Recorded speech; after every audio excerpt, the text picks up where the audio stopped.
paz a todos, um bom dia, uma boa tarde ou uma boa noite. Não sei que horas você está vendo essa videoaula. E nesse momento nós daremos início à nossa terceira aula da disciplina de capelania com o professor Renato Mendonça. E continuando as nossas discussões, exposições e conversas sobre a pessoa do capelão. E um pouco mais à frente nós iremos falar sobre o amparato jurídico, questão ética também.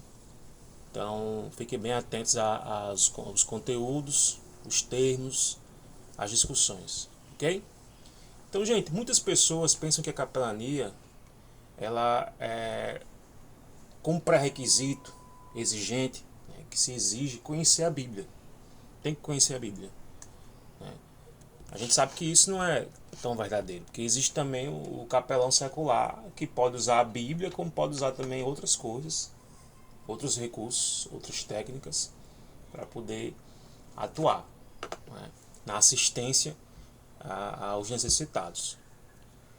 Então, o interessante também é que, além de conhecer a Bíblia, já no contexto cristão, né, a gente não pode generalizar, porque a gente está falando dos tipos de capelania, mas no contexto cristão, ele além de conhecer a Bíblia, ele não precisa só conhecer a Bíblia, mas também precisa saber de técnicas, ser munido de técnicas de orientação psicológica, de conhecimento bíblico, conhecimento psicológico, antropológico do ser humano, do homem. Esse antropológico quer dizer homem, né? Antropós, homem. Então ele precisa ter vários tipos de conhecimento. Até porque o foco maior dele não propagar uma fé confessional, uma fé da sua denominação. Ele não tem a função maior em converter as pessoas. Até porque as pessoas que serão assistidas serão pessoas de várias religiões, ou pessoas sem religião, ou pessoas que não têm nenhum tipo de conhecimento sobre Deus. Então esse não é o foco, mas ele tem que conhecer a Bíblia sim, se ele for um capelão cristão, obviamente. Então o trabalho do capelão cristão, através da ajuda espiritual a enfermos, a encarcerados, a desabrigados, a necessitados em geral, de um modo geral, é um belo trabalho, é maravilhoso, por vezes chocante, porque são realidades duras muitas vezes que chocam o ser humano. Por mais que ele seja um profissional de muito tempo de caminhada, né, de contato com esse tipo de trabalho, ele pode se surpreender a cada dia. Né? Até porque o rebanho do capelão não é fixo, então são pessoas diferentes, com situações diferentes. Ok? Então, esse trabalho é super necessário. Mas é imprescindível destacar, é importantíssimo destacar, que somente através do dom da misericórdia, o capelão poderá realizar tamanha grande obra. Tá? Então, ter misericórdia, compaixão, empatia, como nós já falamos em outras aulas, se pôr no lugar do outro, fazer esse exercício diário de se pôr no lugar do outro, se colocar no lugar do outro, isso é super necessário. Então, dentro de um contexto geral, a capelania, sempre eu falei, né? Falei aqui outras vezes e vou falar. Sempre nós estaremos trazendo definições de capelania. Até para reforçar o nosso conhecimento, solidificar e ficar na cabeça de vocês essas informações bem guardadas, certo? Então, definir capelania como ação de dar assistência de caráter espiritual aos necessitados ou a pessoas que solicitam tal ajuda. Essa assistência espiritual deve sempre focar a pessoa de nosso Senhor Jesus Cristo, dentro do contexto do Reino de Deus. E sem nenhuma tendência religiosa denominacional. Ou seja, se você é cristão, um capelão cristão, você pode sim focar, falar de Jesus, né? Enfim, mas não puxando sardinha para o seu lado. Né? E nem pescando no aquário dos outros. Esses termos aí vocês conhecem muito bem, né? Então tem pessoas que usam o trabalho de capelania cristã para poder pescar pessoas para a sua denominação, para a sua igreja. Né? Mas o trabalho dela é simplesmente assistir essas pessoas e deixar o convencimento por parte do Espírito Santo de Deus. Esse não é o trabalho dela. Ok? Então a capelania visa proporcionar ao ser humano oportunidades de uma formação integral dentro dos princípios éticos cristãos, norteados de acordo com a Bíblia. Tá? Então a Bíblia ela é o parâmetro, ela é a referência, ela guia, né, esse homem de Deus, essa mulher de Deus, pelo caminho correto, ok? Então o principal serviço da capelania, gente, isso aqui é muito enfático, eu vou dar uma ênfase aqui, uma importância maior nisso aqui. O trabalho da capelania é levar a esperança. E esperança é esperar o que se deseja. Segundo Hebreus 11:1, a fé é a certeza daquilo que esperamos. Então podemos afirmar que o objetivo da capelania é levar o ser humano a uma fé ativa diante do Criador, através da qual a pessoa consegue se aproximar de Deus e desenvolver um relacionamento pessoal com Ele, entregar-se a Ele e viver esperando nele.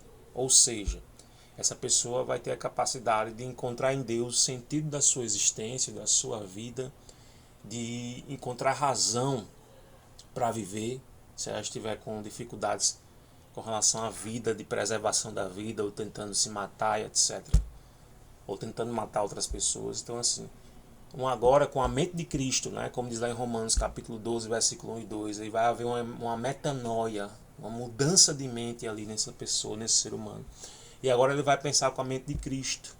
Então essa fé que é a certeza, né, de que Deus vai agir por ele, mesmo quando as adversidades, quando as circunstâncias estiverem adversas. Então é necessário que esse mediador, que esse tutor, que é o capelão, ele consiga que as pessoas internalizem isso por meio da palavra de Deus, por meio do aconselhamento, por meio da escuta interessada. Ele ouve com interesse. Ele ouve mais do que fala. E deixa a Bíblia fazer o trabalho dela, o Espírito Santo convencer esse homem do pecado, da justiça e do juízo. E deixa também que essa pessoa não necessariamente adquira uma religião, mas adquira uma fé genuína e verdadeira em Cristo. Que isso seja transformador. Porque nem todos que... Todo homem que foi até Deus, até Cristo, que foi trazido até Deus, ele não permaneceu o mesmo. Ele foi transformado. Porque essa fé, esse Espírito Santo, ele transforma esse homem, a condição desse homem. E vai dar forças para ele suportar as adversidades, o contexto de vida, os problemas, as circunstâncias, as dificuldades ao seu redor. Não mudarão num passe de mágica. Não. Mas ele terá agora uma nova perspectiva. E em meio ao caos ele conseguirá ver esperança. É essa a razão que nós temos, né? Essa fé produz isso. Então, meus queridos, um pouco de história, né, para confirmar aquilo que a gente já falou aqui, né, solidificar. A história da capelania ela surge, né, em alguns momentos, né, tem histórias diferentes, né? Então, na França, pensando mais na Europa também, costumava-se levar uma relíquia de capela ou oratório de São Martim. A gente contou a história de São Martim de Tours na semana passada, né? Na aula passada. Preservada pelo rei da França para acompanhar a militar em tempos de guerra. Certo? Então o Martim, para quem não lembra, ele foi, né, o patrono assim, da capelania, né? Então a relíquia era posta numa tenda especial que levava o nome de capela. Eis aí a relação de capelania com capela, com capa. Tá?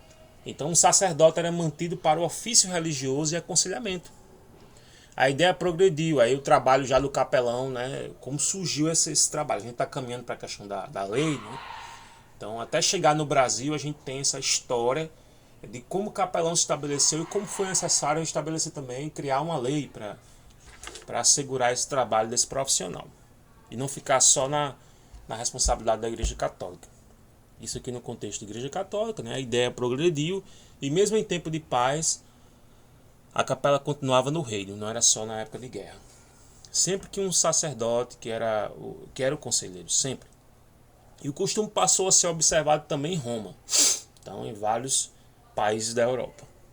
Em 1789 esse ofício foi abolido na França, foi extinto, mas restabelecido em 1857, okay? Pelo Papa Pio IX. A esta altura, o sacerdote que tomava conta da capela, que era chamado capelão, passava a ser o líder espiritual do soberano rei e de seus representantes. o serviço costumava estender-se também a outras instituições, como parlamento, colégios, cemitérios e prisões. Então, começou-se a ampliar, né, de forma plástica, né, a extensão desse trabalho do capelão, pela necessidade, puramente pela necessidade desse profissional assistir e atuar em diversas áreas do conhecimento, em diversas instituições também. Tá? Então, o grande desafio é esse. Então, tudo isto era para o catolicismo, obviamente. É porque a gente tinha essa religião, né, sendo monopolizando, né, na sociedade a predominância. Né? A predominância do catolicismo, também no Brasil, a gente vê pela história, ainda hoje é bem forte, mas teve uma época que era só o monopólio, né? Só existia a Igreja Católica de um modo geral. E não era diferente na Europa nessa época. Tá falando aqui do século XIX, né? Então, serviço religioso particular não era comum. Assim surgiu a capelania, ok? Devido às paróquias. E já no Brasil, nós temos um amparo jurídico. Já no século XIX, aí, né? Século XX, século XIX que a gente viu na Europa. Né?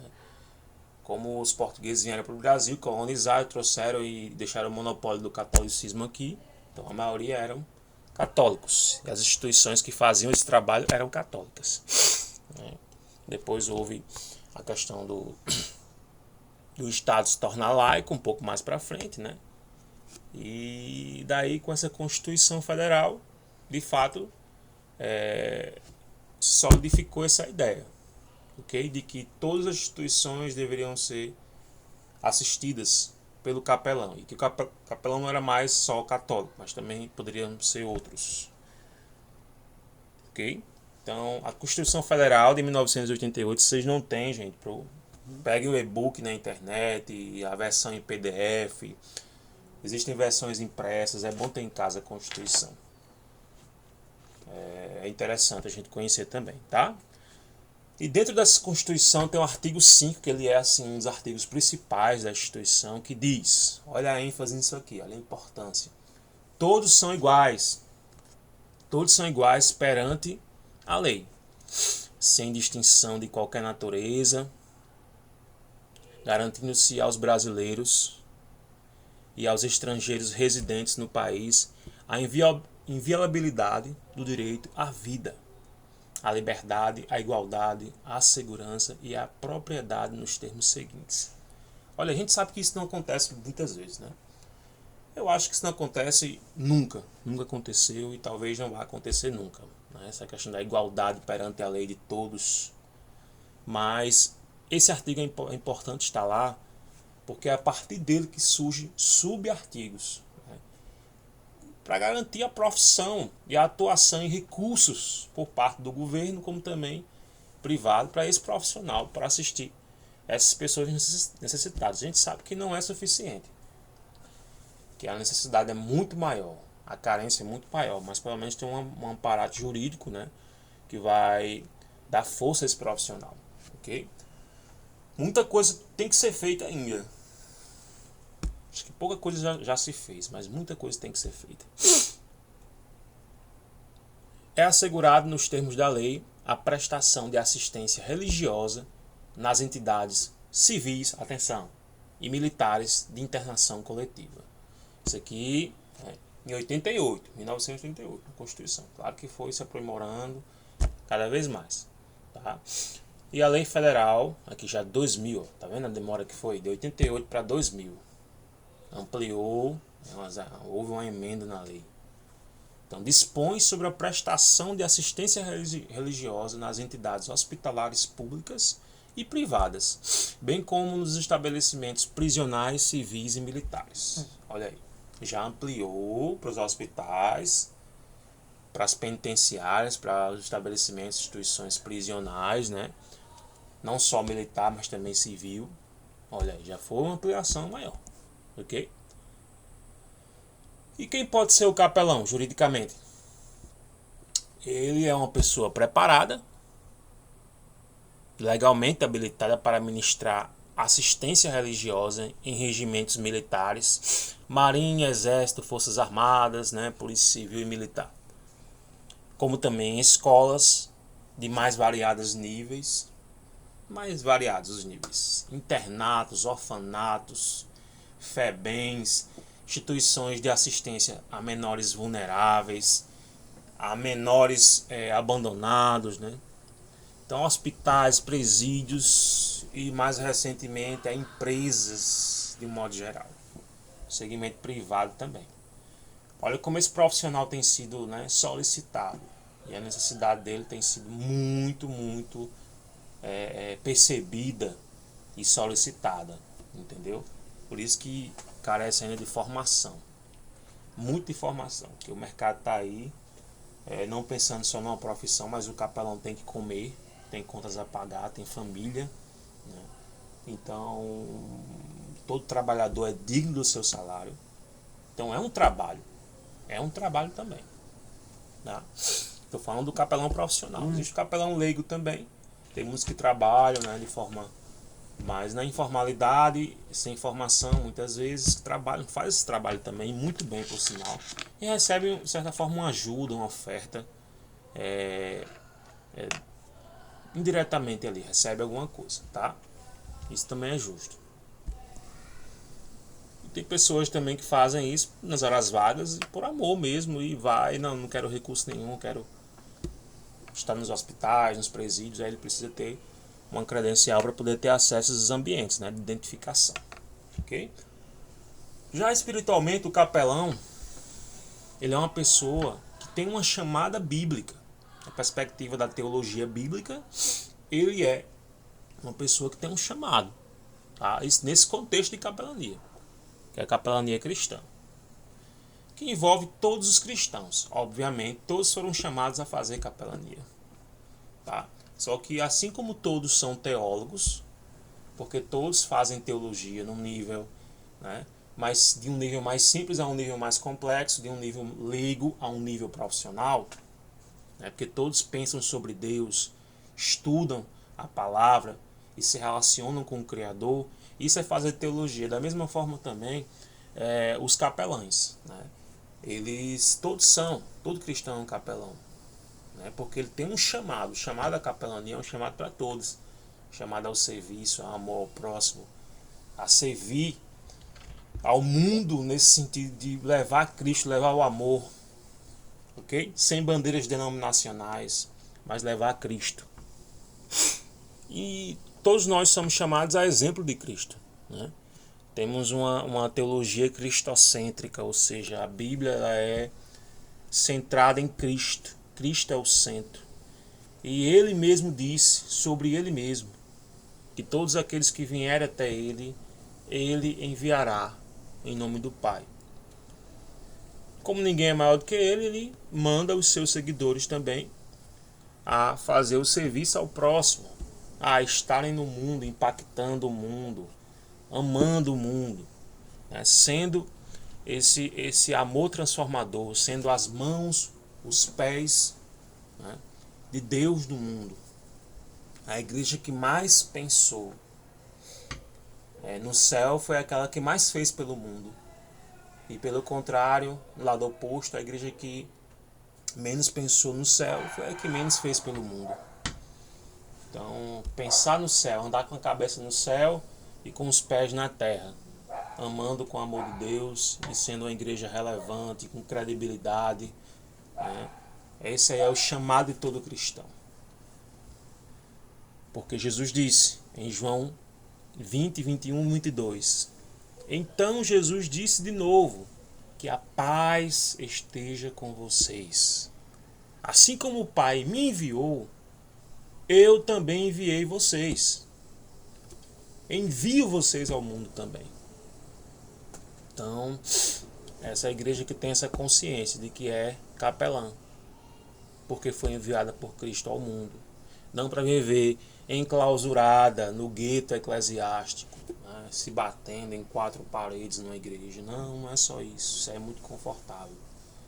Chamados para fora. Essa é a definição da igreja, né? Então, no versículo 22 diz: depois soprou sobre eles e disse: recebam o Espírito Santo. Então é automático, é simultâneo. À medida que eu recebo o Espírito Santo, eu também sou enviado. Automaticamente. Simultaneamente. Eu recebo e sou enviado. Ok? E o Espírito Santo vai se responsabilizar, vai me capacitar para esse trabalho. E pensando na pessoa do capelão. Estava falando agora há pouco de todo cristão, né? Na pessoa do capelão. O capelão é uma pessoa capacitada espiritual e emocionalmente, sensível às necessidades das pessoas. É alguém sempre disposto a ouvir. Aliás, esse é o predicado número 1 de quem se prontifica ou assume o compromisso e a missão de servir na capelania. Tá? Então, comentando esse trecho aqui, o capelão é essa pessoa que se prontifica, que assume essa responsabilidade, que internaliza esse compromisso de servir. Ele é um servo. E a gente sabe que um servo sem servir não serve para nada. Um cristão que não serve para nada. Então, na perspectiva de que todo cristão é um servo, e ser capelão é um servo, é ser servo, todos nós somos capelães. Ok? Então, é um amigo disposto a ouvir e a encorajar pessoas, ajudando-as a enfrentar muitas vezes o pior momento das suas vidas. É o ajudante da vida humana, encorajando gente com esperança, tá? Com esperança. Então, gente, esse é o trabalho do capelão, ok? Esse é o trabalho. Então, nessa aula nós vimos a importância, os desafios, os objetivos da capelania. Vimos algumas definições, né, aprofundando um pouco mais a história, continuando aquela história que a gente começou na aula passada. A gente aprofundou um pouco mais, passando pela Europa no século XVIII, XIX, né, e chegando no Brasil no século XX, com a Constituição Federal de 88, assegurando legalmente a profissão, a atuação, a expansão da capelania, né, como profissão remunerada, e o reconhecimento também de acesso a esses profissionais, sejam eles, né, com formação ou leigos, a essas instituições prisionais, hospitalares, escolares, militares, civis, enfim, e empresarial. Ok? Então, por enquanto é só. Na próxima aula continuaremos essa discussão e aprofundaremos mais tópicos, se Deus quiser. Deus abençoe vocês e até a próxima.